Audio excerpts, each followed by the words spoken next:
할렐루야. 맞습니다. 엘리의 비젤이라고 하는 사람이 있었는데 이 사람이 유대인이었습니다.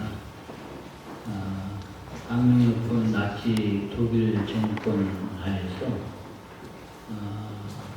아이슈비츠 수용소에 수감이 되어서 고생하다가 살아난 사람 중에 한 사람이었습니다. 그가 수용소에서 겪었던 일들을 책으로 써냈습니다. 그 책에 보면은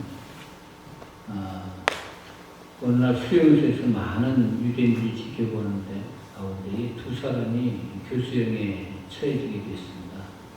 한 사람은 나이가 많은 노인이었고 또 한 사람은 어린 아이였습니다. 위에서부터 이제 밧줄이 쭉 내려와서 목에 걸려서 결국은 죽게 되었는데 이 노인은 밧줄이 내려와서 목에 딱 잡아주니까 바로 직사를 하고 말았습니다. 근데 어린 소녀는 한 20분간 고통스럽게 신음을 하면서 목숨을 연명을 해 갔습니다.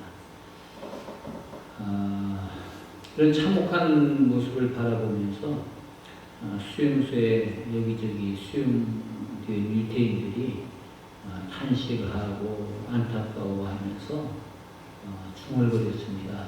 과연 하나님이 계시는가? 과연 하나님이 계시는가? 하나님은 살아계시는가? 하나님이 정말 우리를 버리시는가? 그런데 바로 그때에 이 엘리의 비젤의 마음속에 해집고 들어오는 음성이 있었습니다. 나 여호와 하나님은 결코 너희를 버리지 않았다. 나는 지금 바로 여기에 있다. 바로 여기에 있다. 그리고 나는 저 교수대에 매달린 소년과 함께 매달려 있고 저 소년과 함께 아파하면서 나 역시 고통당하고 있다.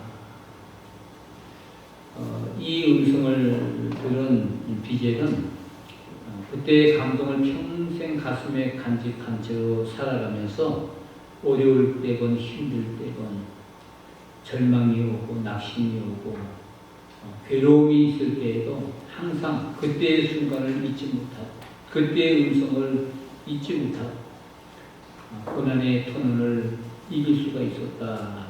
그렇게 책에 기록을 하고 있습니다. 우리가 사는 세상, 현재의 삶도 만만치가 않습니다. 정말 파란만장하고 우여곡절 많고 가슴 답답한 일들 많이 있고 우울하고 좌절하고 절망하고 세상에는 나 혼자밖에 없구나. 과연 하나님은 살아계시는가?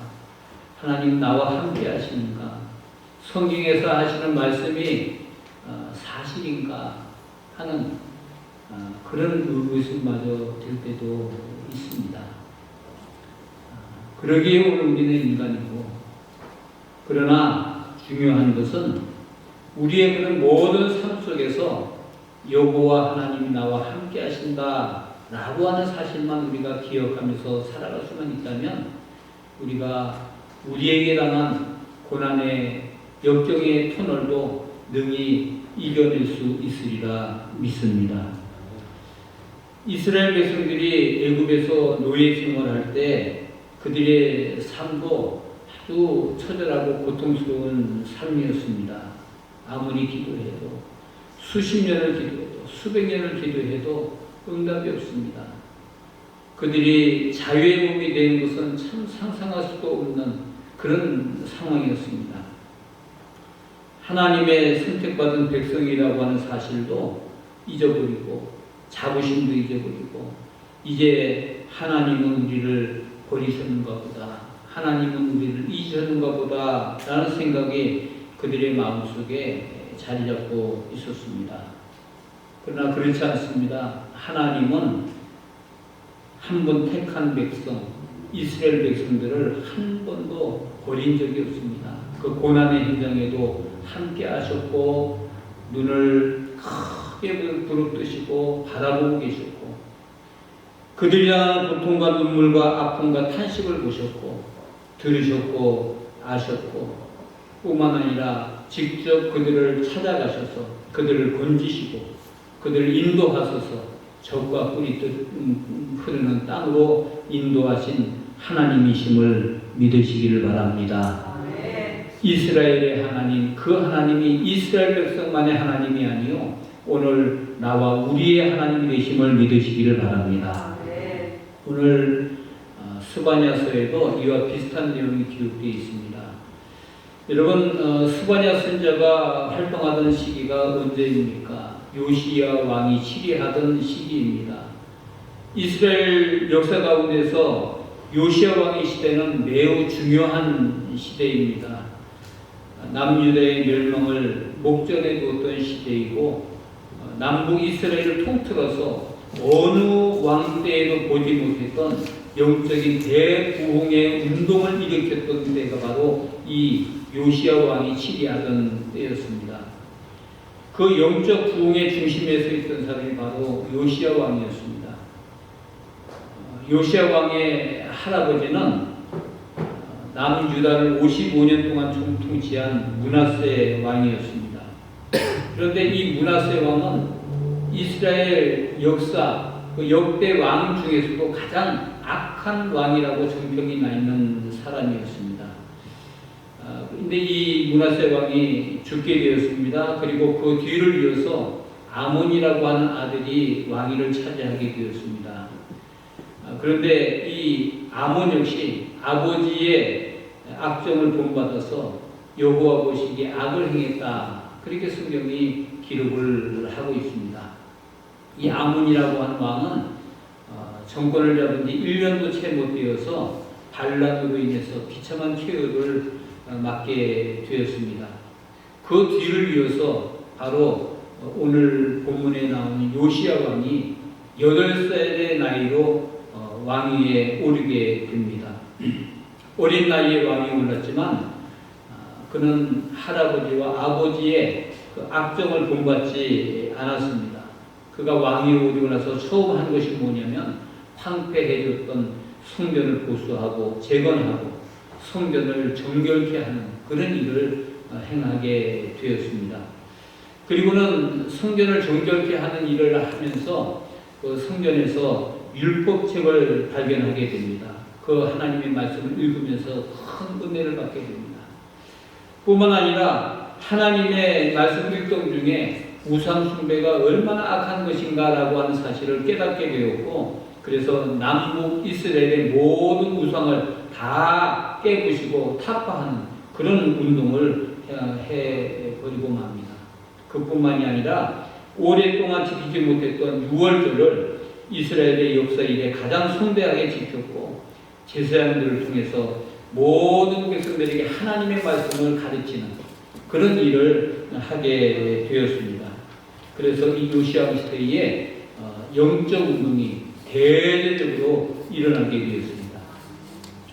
여러분 열왕기하서 23장 25절에 보면 이렇게 말씀을 하고 있습니다.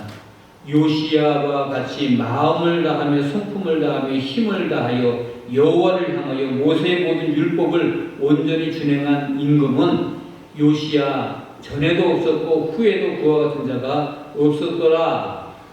이 말이 뭐냐면 이스라엘 역사상 그 유래를 찾아볼 수 없는 부흥 운동이 영적인 부흥 운동이 요시야의 시대에 일어났다. 바로 그 말을 하고 있는 겁니다.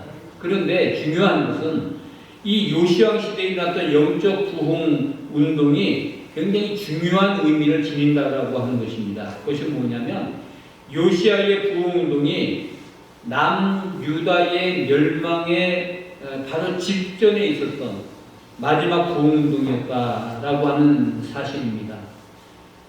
하나님은 요시야 왕을 통해서 바벨론의 포로로 끌려가기 바로 직전에 유다 사람들을 신앙으로 무장시켜 주었다라고 하는 그 말씀이 굉장히 중요한 말씀이 되겠습니다. 이러한 신앙 무장 때문에 바벨론의 포로로 끌려간 이 이스라엘 백성들이 그 포로 생활을 하면서도 신앙으로 그 모든 일들을 이길 수가 있었다라고 하는 겁니다. 여러분 성경에 나타나는 다니엘, 그의 세 친구, 에스겔 선지자, 수룹바벨, 느헤미야, 에스라 이런 사람들이 바로 그 바빌론 포로 당시에 활동했던 하나님의 선자들, 하나님의 종들이었습니다. 이 사람들이 바로 이 요시야 시대의 그 신앙을 체험하고 그 신앙을 이어받아서 대부흥 운동의 그 산물을 영향을 받았다라고 하는 사실을 우리가 기억해야만 될 것입니다. 바로 이 요시야 왕의 영적 부흥 운동은 남유다의 멸망을 준비시킨 하나님의 놀라운 선대였다라고 하는 사실을 우리가 기억해야 된다라고 하는 겁니다. 장차 포로로 되어갈 사람들의 마음밭에 신앙의 씨앗을 심어놓으신 하나님. 그래서 남유다 백성들이 비록 포로 생활을 했지만 그럼에도 불구하고 신앙 생활을 잘 할 수 있었던 비결, 그것이 바로 이 요시야 왕의 시대에 있었던 그 대부흥 운동의 산물이었다라고 하는 것입니다. 얼마나 놀라운 하나님의 섭리였는지 모릅니다. 이런 놀라운 영적 부흥이 오늘 우리 개인에게도, 우리 교회에도, 이 뉴욕 땅에도, 그리고 한국에도 전 세계적으로 퍼질 수 있기를 주님의 이름으로 축원합니다. 여러분, 요시야 왕이 이런 대업을 수행해 나갈 때 스바냐 선자가 요시야 왕에게 전해준 가장 위로가 되고 소망을 주는 말씀이 무엇인지 아십니까?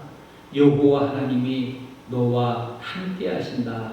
여호와 하나님이 너와 함께 계신다. 이 말씀이 그 요시야 왕에게 가장 큰 위로가 되었고 힘이 되었다라고 하는 말씀입니다. 그렇습니다, 여러분. 하나님께서는 우리가 힘들고 어려울 때, 절망스러울 때, 좌절이 때, 낙심될 때 우리와 함께 하시는 하나님이신 줄로 믿으시기를 바랍니다. 하나님이 우리와 함께 하시면 어떤 일이 일어날까요? 어떤 일이 일어날까요? 그것이 오늘 우리가 이 시간에 말씀을 통해서 깨닫게 되는 말씀이 되겠습니다. 첫째로 우리에게 구원을 베풀어 주신다 그랬습니다. 구원해 주시는 하나님. 오늘 17절 말씀을 보시기 바랍니다. 너의 하나님 여호와가 너희 가운데 계시니 그는 구원을 베푸실 전능자시라. 구원을 베푸실 전능자시라. 그렇습니다, 여러분. 하나님은 구원을 주시는 전능자이신 하나님이십니다. 하나님이 우리 가운데 계셔서 우리에게 구원을 베풀어 주십니다. 여러분, 시편 3편 8절에 보면은 구원은 여호와께 있으니 구원은 여호와께 있사오니 주의 복을 주의 백성에게 내리소서. 구원이 여호와께 있음을 믿으시기를 바랍니다.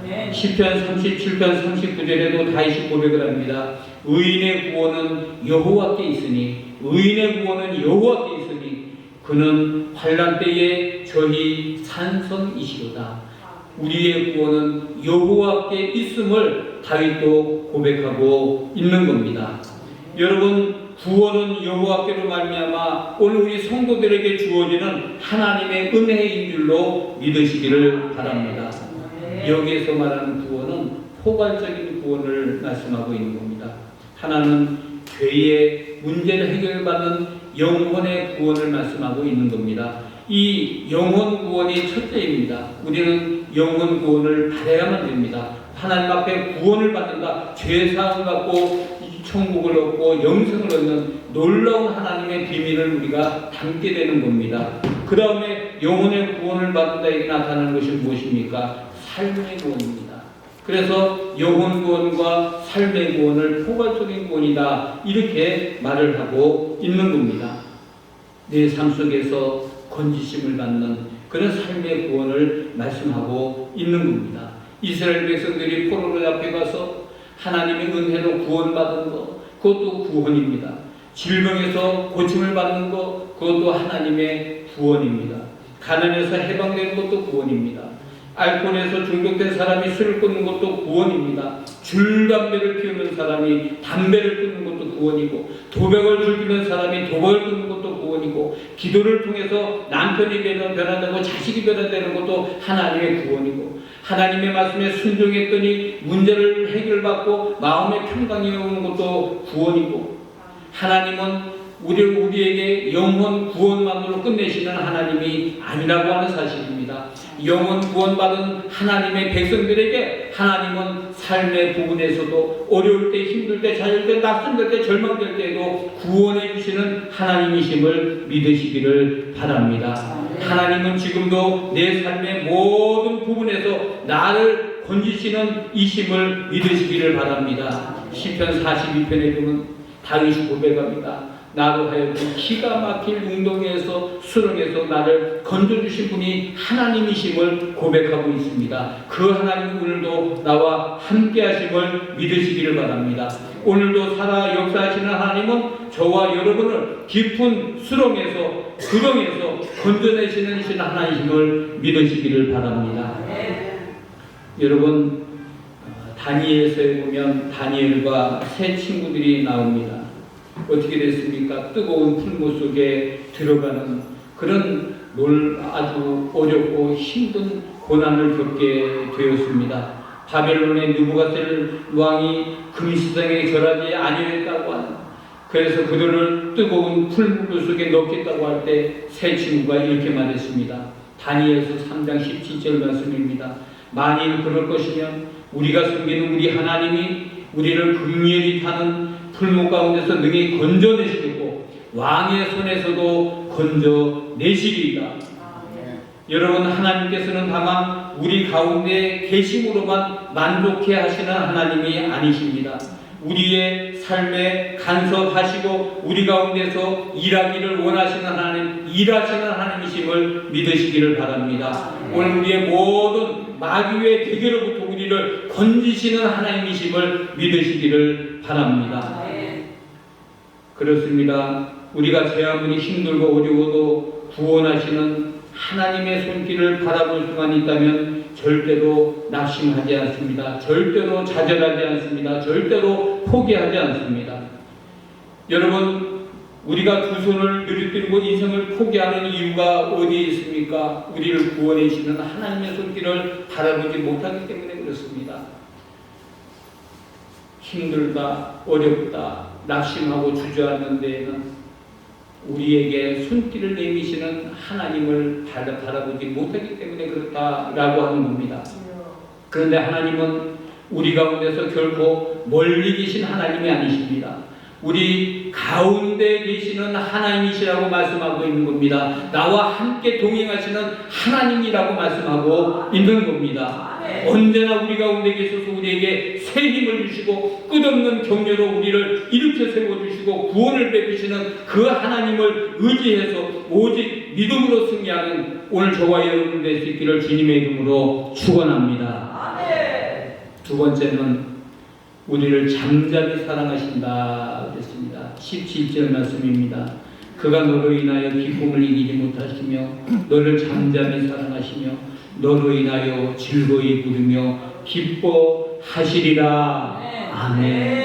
그렇습니다. 여러분, 하나님께서 우리를 사랑하시되 소리 없이 잠잠히 사랑하시는 줄로 믿으시기를 바랍니다. 뿐만 아니라 하나님은 나로 인하여 기뻐하신다. 나로 인하여 기뻐하신다. 그렇게 말씀을 하고 있습니다. 그것도 보통 기뻐하시는 것이 아니라 기쁨을 이기지 못할 정도로 즐거워하신다고 분명히 말씀을 하고 있는 겁니다. 그런데 여러분, 이 말씀을 읽으면서 의아심이 생깁니다. 왜냐하면 나 자신을 바라보면 하나님이 기뻐하실 만큼 나로 인해서 즐거워하실 만큼 그런 내가 되지 못하기 때문에 그렇습니다. 우리 자신이 아무리 나 자신에게 점수를 많이 주려고 해도 별 볼 일 없이 보이기 때문에 과연 하나님이 그토록 나를 사랑하실까? 나로 인해서 기뻐하실까? 그런 의구심이 드는 겁니다. 여러분 자신들을 한번 돌아보시기 바랍니다. 정말 우리는 별 볼 일 없는 자들입니다.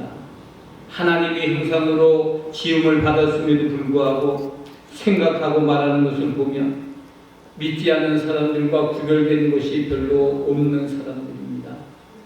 어떻게 보면 믿지 않는 사람과 더 악하고 더 죄 많이 짓고 더 말을 험하게 하고 못된 생각하는 것이